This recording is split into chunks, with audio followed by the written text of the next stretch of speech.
15 లక్షల కోట్లకు 15 లక్షల నోట్లు వచ్చేశాయి. తెలుపో నలుపో సంగతి తర్వాత.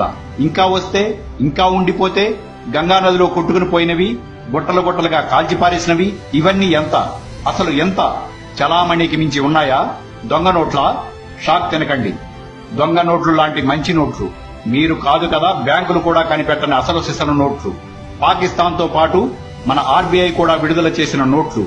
అవును, ఇది గుండెలు తీసిన బంట్లు. దేశ ద్రోహులు, నీచ కమీన్ కుత్తేగాళ్లు దేశ ఆర్థిక వ్యవస్థను చిన్నాభిన్నంగా చేసేందుకు పనిన భయంకరమైన కుట్ర. దీని వెనకాల పెద్ద కథే జరిగింది. August 2010 CBI reserve bank currency chest పై దాడి చేసింది. అక్కడ దొంగ నోట్లు ఉన్నాయి.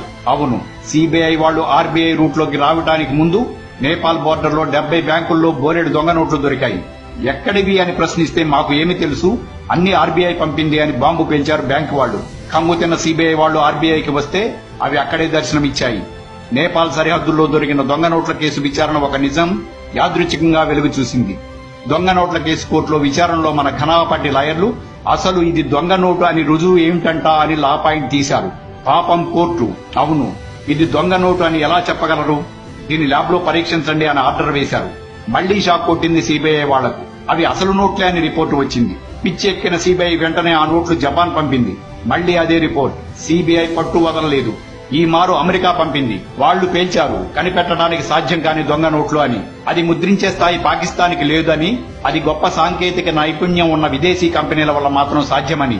ఈ నోట్లు ఆర్బీఐలో ఎలా ఉన్నాయి అంటే ఆర్బీఐ కాదు, ఆర్బీఐ నోట్లు ముద్రించే వాటర్ మార్క్ సెక్యూరిటీ పేపర్ సరఫరా చేసే కాంట్రాక్ట్ పొందిన కంపెనీ కేంద్రంగా పెద్ద కుంభకోణం జరిగింది అని విషయం బయటికి పొక్కడంతో జనవరి 2011లో ఆర్బీఐ 16,000 టన్నుల కరెన్సీ పేపర్ కాంట్రాక్ట్ ఈ కంపెనీ నుండి రద్దు చేసింది. ఫలితం యూరోప్ లో ఆ కంపెనీ షేర్లు భారీగా పతనం చెందాయి.